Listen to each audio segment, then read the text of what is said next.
సావిత్రి గారి గురించి గొప్పతనం చెప్పుకోవటానికి ముందు, హ్మ్.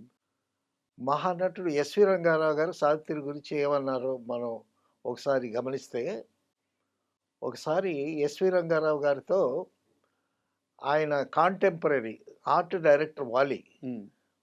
వాలి ఎవరో ఒక సిగరెట్ ఇవ్వరన్నాడు. హ్మ్. అనంటే ఆయనేమో 'త్రిబుల్ ఫైవ్' సిగరెట్ ఇచ్చాడు. హ్మ్. ఈ 'త్రిబుల్ ఫైవ్' సిగరెట్టు ఆ ఫిల్టర్ తుంపేసి కాల్చాడాయన. రంగారావు గారు. రంగారావు గారు. ఆ! గడ్డి సిగరెట్ ఇదేం సిగరెట్‌రా గడ్డి సిగరెట్టు హ్మ్. అనని వాళ్ళు క్షేమ సమాచారాలు మాట్లాడుకుంటూ, వాలి గారేమో సావిత్రి గారి పేరెత్తాడు. హ్మ్. అప్పుడు ఎస్వి రంగారావు గారు ఏమన్నారో తెలుసండి? "ఒరేయ్! దాని పేరెత్తకురా అది మహానటిరా" అని ఇట్లా చేతులెత్తి దండం పెట్టాడు. ఎస్వి రంగారావు ఒక మహానటుడు. ఆ! ఆయన సావిత్రి గురించి "దాని పేరెత్తకురా అది మహానటిరా" అని అన్నాడు.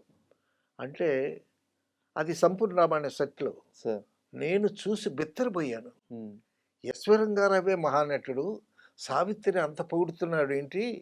సావిత్రి మంచి నటి అనేటటువంటి అవగాహనుంది. సినిమాలు చూసుంటాం కాబట్టి. చూస్తుంటాం కాబట్టి మంచి నటి అనే అవగాహనుంది. హ్మ్. ఆయన పొగిడిన తర్వాత, తర్వాత టీవీలో సావిత్రి గారు వస్తున్నటువంటి ఒక్కొక్క సినిమా చూస్తా ఉంటే, ఆవిడ ఎంత అద్భుతమైనటి నటో. కళ్ళతో నటిస్తది. ఫేషియల్ ఎక్స్‌ప్రెషన్స్‌తో నటిస్తది. పెద్ద బాడీ లాంగ్వేజ్ ఉండదు. హ్మ్. చక్కని ముఖం. ఆవిడ సాయి ఉన్నా సరే, హ్మ్. చక్కగా మన ఇంట్లో ఒక అమ్మాయిలాగా, అంతే సార్. ఒక తల్లిలాగా, ఒక ఒక చెల్లిలాగా, అమ్మ రూపం అంతే. ఒక అమ్మలాగా హ్మ్. అసలు ఆ ఫేస్ చూస్తే ఒక పవిత్రమైనటువంటి భావం కలుగుతుంది. కరెక్ట్.